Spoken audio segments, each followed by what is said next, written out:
Oliver is my grandfather, and he was living down at the end of my mom's block. And I think he was really lonely. And he oftentimes would walk down at the park, which is across the street from his house, and he would go for a walk, and he would pick up trash and carry around his metal detector. And he'd meet people and strike up conversations with him, because that's just the way he is.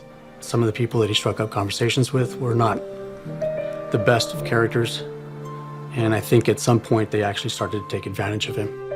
And maybe these people shouldn't have been in his house. I picked up a girl, and she ripped me off. My mom got really upset at the thought that my grandfather was being taken advantage of, and she wanted him to be where he could be safe and still independent. Providence Hospice had cared for her mother, so when we were touring the Mount, I think she felt really, really great about the possibilities of him meeting other people. And then they had childcare on site, so there were, intergenerational kind of art things and little kids running through the halls, and just kind of a great facility and a good space. So my mom was pretty comfortable that he was going to be in a good place that would keep him safe, and she wouldn't have to worry about him. My parents divorced when I was 3, so it was pretty much me and my mom against the world, pretty much always. She used to always say, "Are you ready, Fred?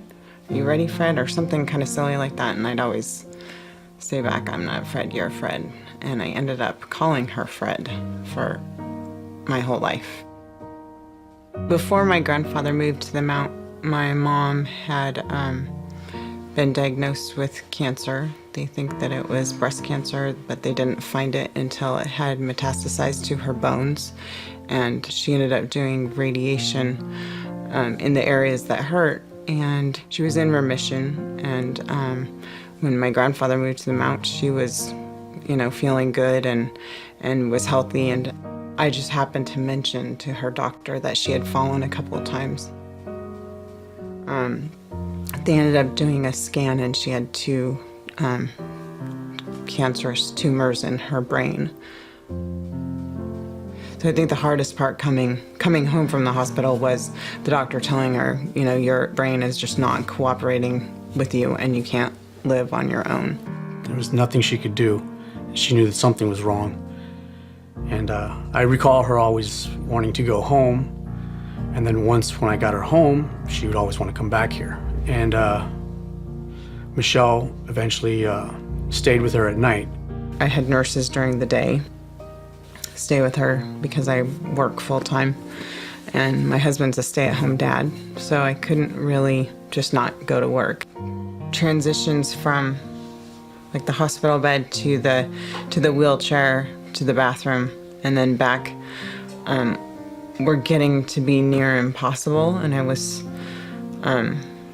always worried that she was going to fall. And so there was a period of time where the kids and I essentially lived here, and Michelle lived at her mother's house. And it was tough. I had tried to keep her at home until the end because I knew that's where she wanted to be. And I finally realized that it wasn't safe for either one of us. I called them up and I said, my mom's at the point where I don't think I can do this anymore. And in fact, I probably should have called a week or 2 ago. I'm probably beyond needing help, but I need your help. And I went and talked to Nicole in admissions, and she said, "Oh, sure, let's walk around. Let's see what we have. We can totally help you." And we walked around, and I just kind of saw the same sorts of genuine people that I'd always come in contact with when dealing with my grandfather. I got up the next morning and I got to work and wasn't even there 10 minutes, and I had a call from the Mount saying, "Okay, we've processed all the paperwork. We can bring her today." And it was just like this big, giant weight was lifted off me.